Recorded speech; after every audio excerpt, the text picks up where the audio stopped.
doctorando, tengan ustedes muy buenas tardes. De nuevamente me hago presente ante ustedes con la finalidad de hacer un repaso sobre este curso de tesis 1. Recordarán ustedes que en la primera fecha programada yo colgué por la plataforma Chamilo todos los pasos o los procesos metodológicos de la investigación científica. Lamentablemente creo que no todos han entendido, entonces de nuevamente con la anuencia de la institución CEPRODAC me hago presente para poder afianzarlos. ¿Quién sabe, para desarrollar este curso de tesis no sea tan apropiado la plataforma Chamilo, pero sin embargo yo creo que si ponemos esfuerzos tanto de parte de la que habla y también de los estudiantes podemos hacer que esta vía, ¿no?, esta metodología, vía distancia o vía esta plataforma sea pues significativo. En ese sentido, también en la primera fecha yo les dije, si bien es cierto que son 30 alumnos, requieren pues por lo menos asesoramiento individual de 40 a 45 minutos. Y eso significa que hay que estar horas y horas indudablemente atendiéndoles, ¿no?, a través de esta plataforma. Pero si a partir de estas orientaciones ustedes ya lo hicieran solos y que me dijeran, bueno, cuáles son las fallas que tengo y tengan la bondad de revisar, yo encantadísima les vuelvo a revisar y enviarles.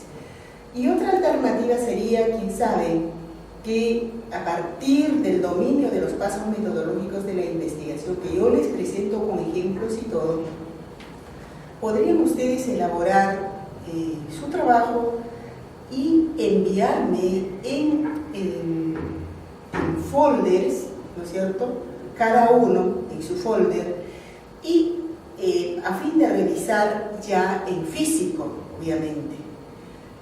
¿Qué posibilidad habría? Eso habría que coordinar con la señora Blanquita y también con el delegado de ustedes probablemente. Estamos para aperturar el diálogo.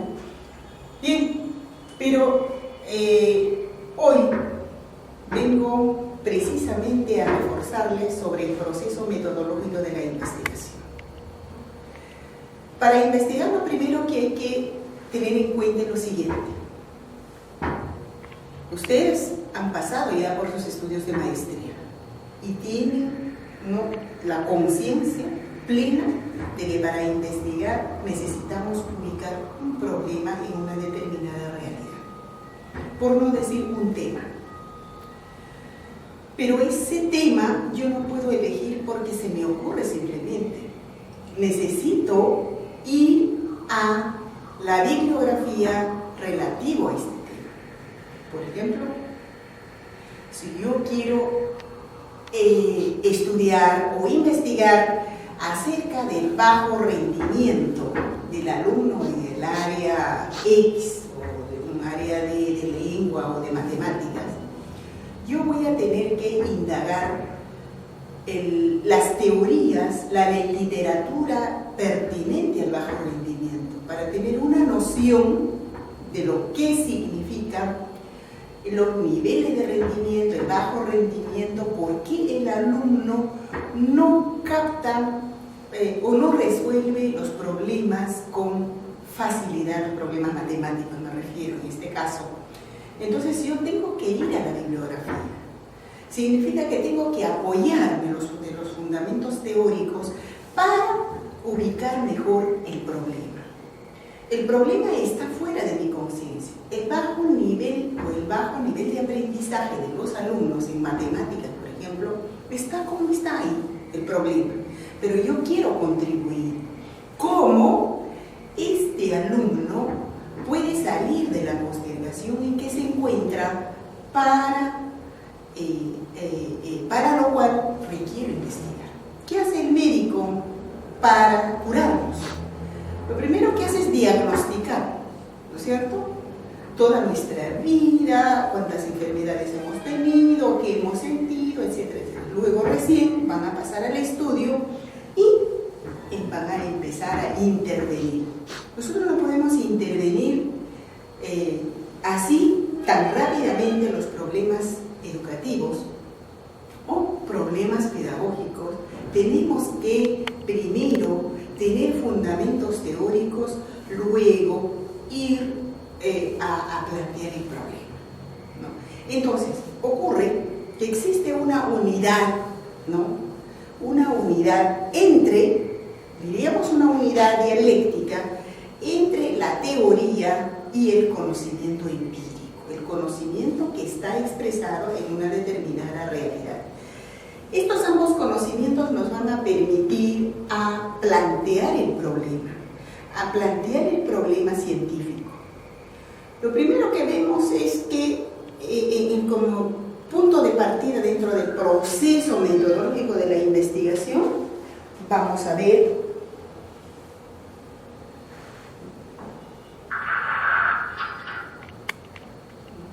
ahí tenemos un cuadro que ya ustedes conocen, diagrama global del proceso de investigación.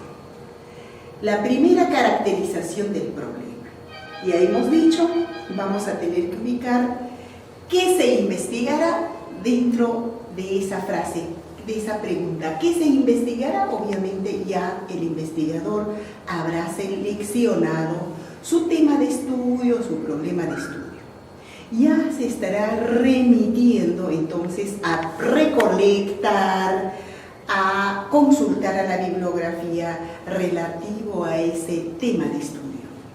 Entonces, primero, en este caso, vamos a delimitar el problema y definirlos.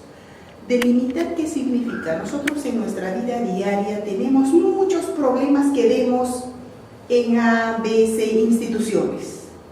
Tanto en el campo del militarismo, en el campo de la educación, en el campo del derecho, en todas las profesiones vemos una serie de problemas. Quisiéramos investigar todos, pero no podemos. ¿Por qué? Porque sencillamente no, es muy inmenso. Entonces vamos a tener que delimitar, priorizando cuál de estos problemas requieren ser investigados para dar de alguna manera solución a ese problema. Es ahí donde vamos a entrar al planteamiento del problema. Una vez seleccionado el problema que nos incumbe investigar, deberíamos de pasar al planteamiento del problema en la segunda fase. ¿Cómo hacemos el planteamiento del problema?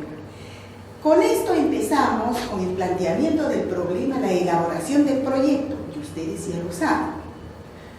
Una vez seleccionado el tema y consultada la bibliografía, somos capaces de plantear el problema. El planteamiento del problema no es otra cosa más que describir las diversas situaciones problemáticas que se dan en relación a ese problema. Por ejemplo, si yo quiero estudiar la deficiente formación, ¿no?, de un profesional, voy a tener que empezar de lo más general para llegar a lo particular. Por ejemplo, ¿quién forma a los profesionales? En primer lugar, las universidades. Pero ¿quién da lineamiento, el sistema político, el gobierno, a las instituciones formadoras de los profesionales? Voy a describir de un modo que exprese como problema. Por ejemplo, diré, las universidades pues no están respondiendo a las exigencias actuales de formación profesional X. Por esa razón, los profesionales tampoco no resuelven problemas contundentes. Seguiré describiendo, si estoy ejemplificando como deficiente formación del profesional, ya prácticamente estoy encontrando para describir un problema dentro de la universidad. Problemas curriculares, problemas de concepción filosófica, el tipo de profesional que quiera formar, de repente no está tan claro en una determinada universidad o está formando a la deriva. Esos problemas deben ser descritos de manera pormenorizada como problema. Pero también voy a pasar luego al lugar donde está trabajando este profesional. ¿Qué tanto, cómo se desenvuelve el profesional egresado de la universidad X, ¿no es cierto?, que le han formado? ¿Cuál es el efecto que expresa, digamos, su rendimiento, su desempeño profesional en su trabajo? Voy a encontrar probablemente que existe deficiencias en su trabajo. Su desempeño profesional de este profesional es limitado por la mala formación o por deficiente formación que ha tenido en su universidad. Y por otro lado, también habrá que describir también al mismo profesional que se cuadriculó en lo que le enseñaron, pero no rompió barreras por su cuenta, no avanzó rompiendo barreras, no asumió una actitud científica para ser mejor profesional. Y ahí, fíjense que estamos describiendo en ese ejemplo de la calidad de formación profesional desde la universidad, cómo lo forma, desde el currículum, de la forma como él mismo también no se ha preocupado como profesional, y además su repercusión en el trabajo. En el trabajo, vamos a suponer que sea médico, por decir, ¿no es cierto? Un médico, bueno, pues ha operado mal, que se le ha ido, o que se convierte en un médico matasano, como decimos, ¿no? Un desempeño profesional pésimo. Pero no solo tiene la culpa el profesional, sino también tiene la culpa más que todo la universidad, la institución que lo formó, ¿no? Bien, pero he ido describiendo por partes el planteamiento del problema con respecto a la formación profesional.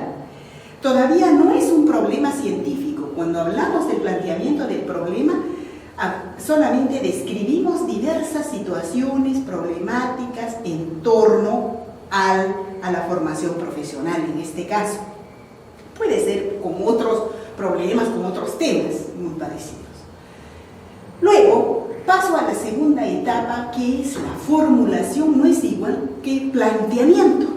Si en el planteamiento hemos descrito diversas situaciones problemáticas, en la formulación vamos a trabajar ya científicamente. Vamos a ver que haya relación de variables. La formulación del problema nos permite trabajar ya relacionando dos o más variables de estudio, ¿no? Entonces, para esto vamos a utilizar preguntas, ¿no? Preguntas, por ejemplo, ¿en qué medida la formación, el profesional egresado de la Universidad César Vallejo, ¿no?, genera un buen aprendizaje en su desempeño profesional? Ahí hay dos variables.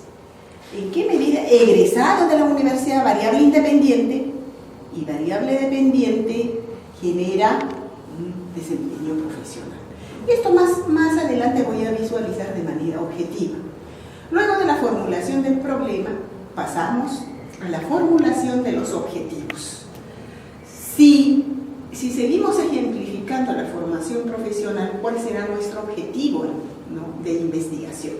Será pues determinar cuáles son los factores que generan una formación deficiente del profesional de repente, ¿no? Pero van a entender mejor en la medida como yo voy a ir, ¿no?, disgregando.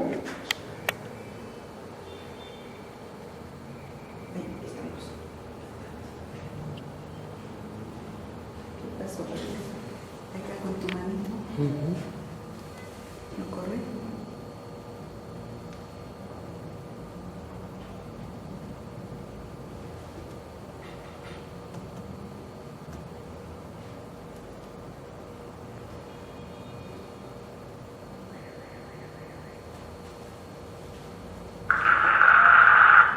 Pasamos.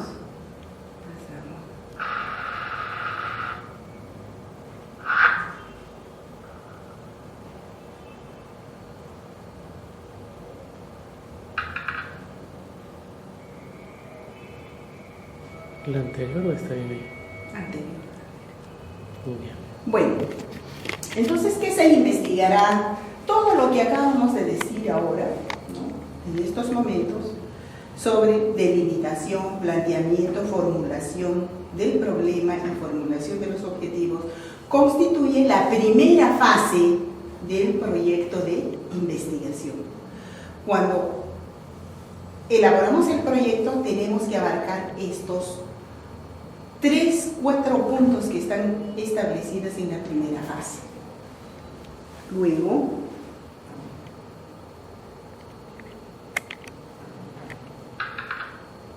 vamos a ver qué se conoce del problema, qué aspectos investigativos. Como ya les decía al inicio de la clase, la teoría es fundamental.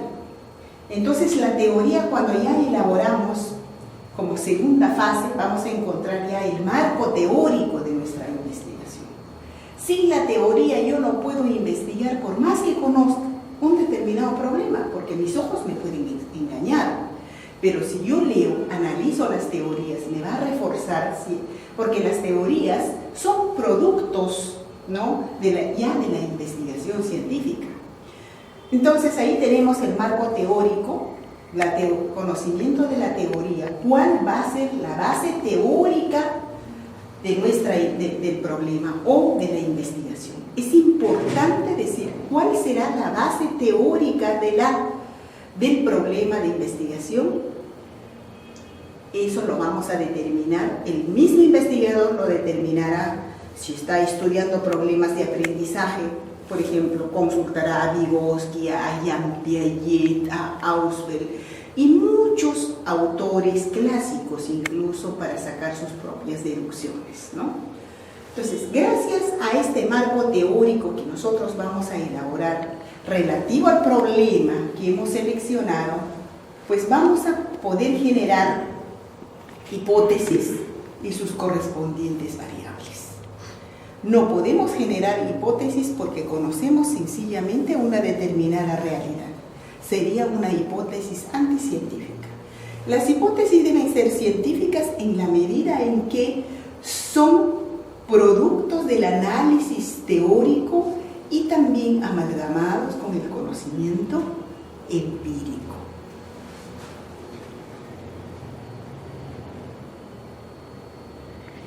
Esta segunda fase es fundamental. No podemos pasar por desapercibido el marco teórico. Es como una especie de lentes, digamos, que nos permite ver mejor el problema. Y es por eso que el investigador debe escoger o debe seleccionar problemas que tengan fundamentos teóricos. Hay problemas que vemos pero que no podemos encontrar libros, no hay bibliografía. Lo primero que tiene que pensar el investigador es: ¿existe bibliografía? ¿Existe literatura? ¿Qué tanto puede haber literatura para investigar esa realidad que yo conozco? Y si veo que en esa realidad no puedo encontrar una buena literatura, entonces prefiero no estudiar, cambiar otra, ¿no es cierto? Entonces yo no me hago problemas si, digamos, un determinado tema o realidad carece de literatura, inmediatamente tendré que buscar otro.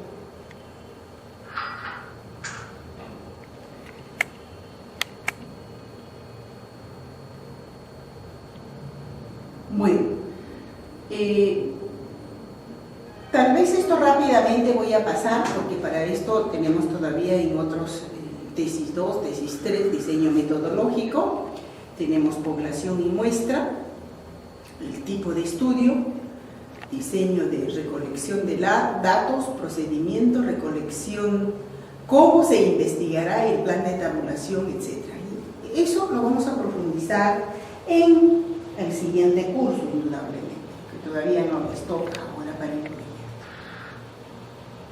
Esta es la tercera fase. Sin embargo, es necesario que ya vayan entendiendo que en un proyecto de investigación tenemos la primera fase conformada por la parte metodológica, segunda fase conformada por los fundamentos teóricos o por el marco teórico, y la tercera fase está referida pues al diseño metodológico. ¿Con qué población? ¿Dónde? ¿En qué lugar voy a estudiar?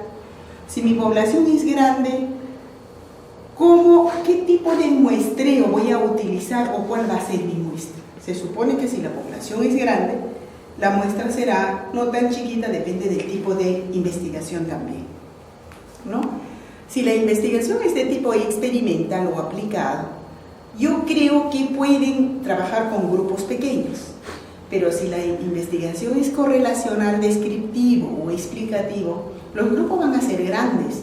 Entonces, por lo menos, hay que trabajar con un 20 o 15% del total de la población vamos a sacar para la muestra, ¿no? Entonces, de esa manera iremos ya formulando el diseño, y también acá precisaremos el tipo de investigación, qué tipo de investigación estamos haciendo. A través de matriz de consistencia más adelante les voy a demostrar cómo se formula esto.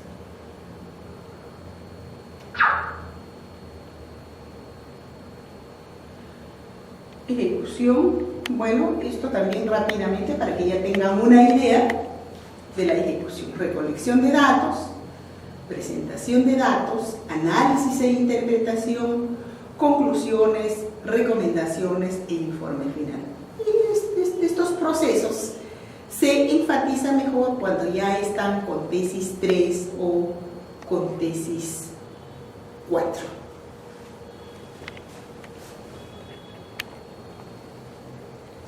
¿Perdón? ¿Sí esto no?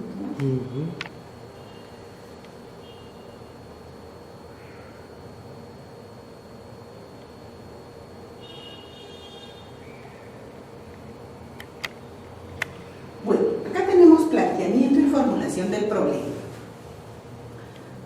Lo que ya hemos dicho, vamos a reforzar de nuevamente en qué consiste el planteamiento y formulación del problema.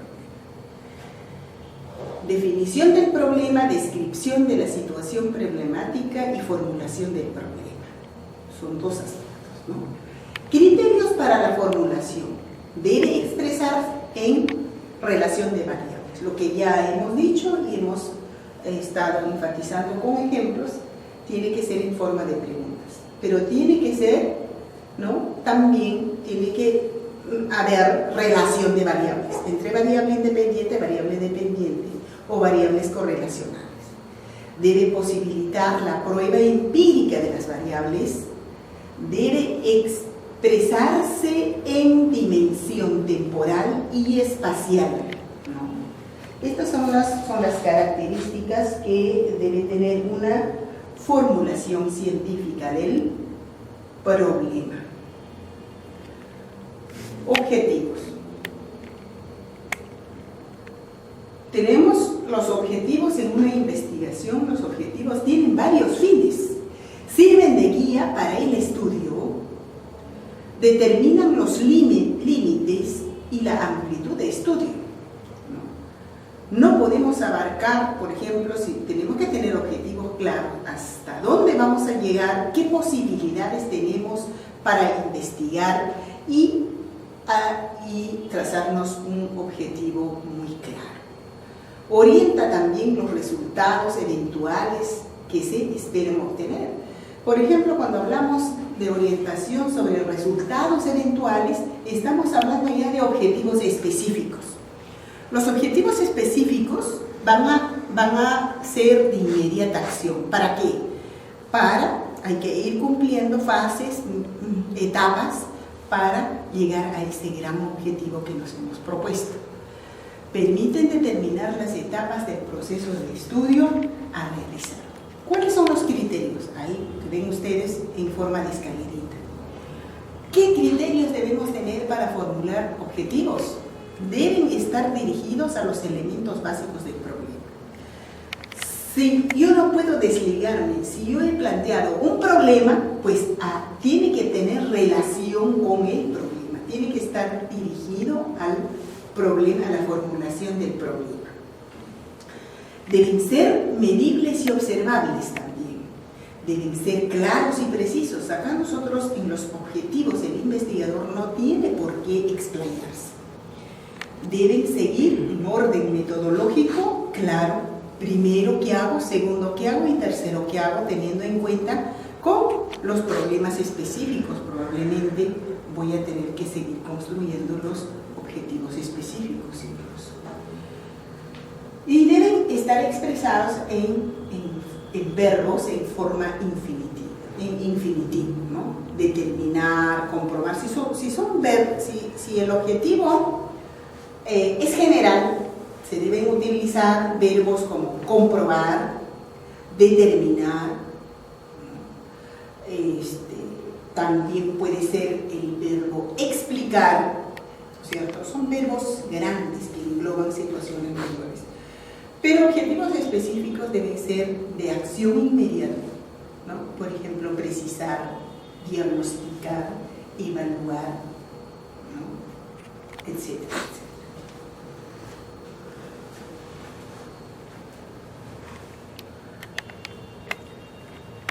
El punto número 3 es la justificación de la investigación. En un proyecto, después de haber formulado el problema, los objetivos, pasamos a la justificación. En esta parte se remarca la relevancia, la importancia de la investigación y su utilidad. Es decir, ¿para qué va a servir? ¿Para qué sirve? ¿A quién le sirve? ¿Por qué es trascendental? Etc. Tenemos que fundamentar. Porque toda investigación debe tener como resultado su aplicabilidad. También otra partecita del proyecto son las limitaciones. Acá hay unas limitaciones, ¿no? Hay muchas limitaciones que afronta pues el investigador. Puede ser limitaciones de orden de tiempo, en caso de ustedes que son militares, obviamente no tienen tiempo para poder investigar con facilidad. Limitaciones también hay en algunos casos de orden económico, limitaciones también de orden bibliográfico. Falta también mucha bibliografía, buenas bibliotecas, etc. Esas situaciones deben ser expresadas cuando pasamos a este punto denominado limitaciones de la investigación. Marco teórico. Consta de 3 aspectos. Antecedentes, cuando elaboramos ya el marco teórico para el proyecto, ya saben ustedes, pero no es por demás de nuevamente explicarles que el marco teórico está formado por 3 aspectos. Primero, en el marco teórico vamos a ver los antecedentes. Antecedentes a consultar investigaciones, en este caso, bueno, doctoral dice, para usted, ellos son doctores, sí, pues investigaciones de nivel doctoral relativo a la investigación. Es decir, hay que ir a antecedentes nacionales, hay que buscar tesis que han sido trabajados para graduarse de doctor, pero también relativo al tipo de investigación. Si están con una investigación correlacional, irán en búsqueda de tesis correlacional. Si están en una investigación, digamos, experimental o aplicada, también irán en búsqueda de esas tesis. Pero estos antecedentes, ¿no?, pueden encontrar a nivel nacional, en diferentes universidades, con temas muy parecidos a la investigación que están haciendo, a nivel regional también, a nivel nacional, en otras universidades y también a nivel internacional. Hoy en día tenemos esa facilidad de entrar por internet y descubrir, entrar a Cuba, España, a diferentes países y buscar los antecedentes para ¿no? Para tener antecedentes, sobre todo buscamos con la finalidad de reforzar la investigación que estamos haciendo. Eso es por un lado. Ahora, por otro, la otra parte, el número 2, en este caso 5.2, vamos a hablar de los fundamentos teóricos. En la escuela de posgrado de la Cantuta lo llamamos bases teóricas, ¿no? A los fundamentos teóricos. Consiste en la búsqueda de teorías que fundamentan las variables de estudio. Ya les he dicho hace minutos atrás, necesitamos tener literatura para poder estudiar un determinado problema. Y acá vamos a encontrar diversos fundamentos de muchos autores que ameritan además ser analizados por el investigador. ¿Cuál es lo más valioso, lo más fundamental que le ayuda a resolver el problema que está investigando? Y como la 5.3, hablamos ya dentro del marco teórico, definición de términos básicos. ¿En qué consiste?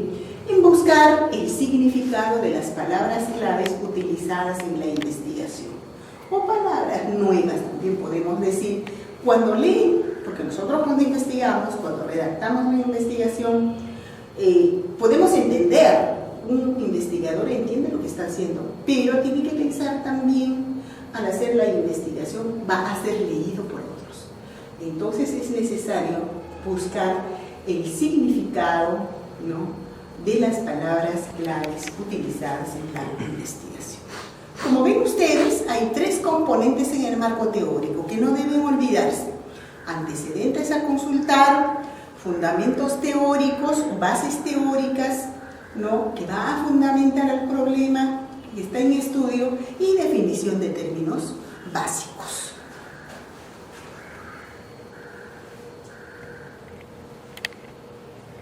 Ahí tenemos el 6.º punto, diseño metodológico. Tenemos que decir en el diseño el tipo de estudio, ¿no?, el tipo de estudio, qué tipo de estudio es: descriptivo, explicativo o experimental, ¿no? Tenemos que hacer alusión a población, dónde, en qué población estudiamos, cuál es la muestra de estudio, y luego tenemos que precisar el diseño e instrumentos de investigación para la recolección de datos. Esto más adelante se va a ir precisando con ejemplos. Diseño y la elección de la muestra. Ahí tienen ustedes en ese casillero universo, en ese recuadro de tipo rectangular o cuadrado, creo. Ahí tenemos primero el universo. Universo es algo infinito, es algo. Pero empezamos de la población. ¿En qué población? Vamos a suponer que, por ejemplo, ustedes como militares trabajan por sectores, y eso es la población. De repente en un sector determinado hacen una investigación, ¿no?, otros en otros sectores, entonces esa es la población. Pero dentro de todo ese sector tendrán que investigar, ¿no?, en un sector mucho más pequeño. Dentro de ese sector habrá, por decir, vamos a suponer, en el sector que pertenece uno de ustedes, hay, no sé qué decir, 20 instituciones, de los cuales pues sacarán unos 15 o 20%, entonces será pues 5, 8 o 6 instituciones que van a estudiar. Es un ejemplo. Eso siempre y cuando que la investigación sea descriptivo, explicativo o correlacional. Si fuera una investigación aplicada, experimental, no requiere trabajar con tamaño de la muestra, podemos trabajar con grupos pequeños, aplicar una determinada estrategia para poder mejorar, ¿no?, las conductas, el comportamiento, el aprendizaje de ex personas, ¿no? Ahí tenemos entonces población y muestra, los elementos muestrales, a quienes lo vamos a, ¿no? Entrevistar o aplicar, ¿no?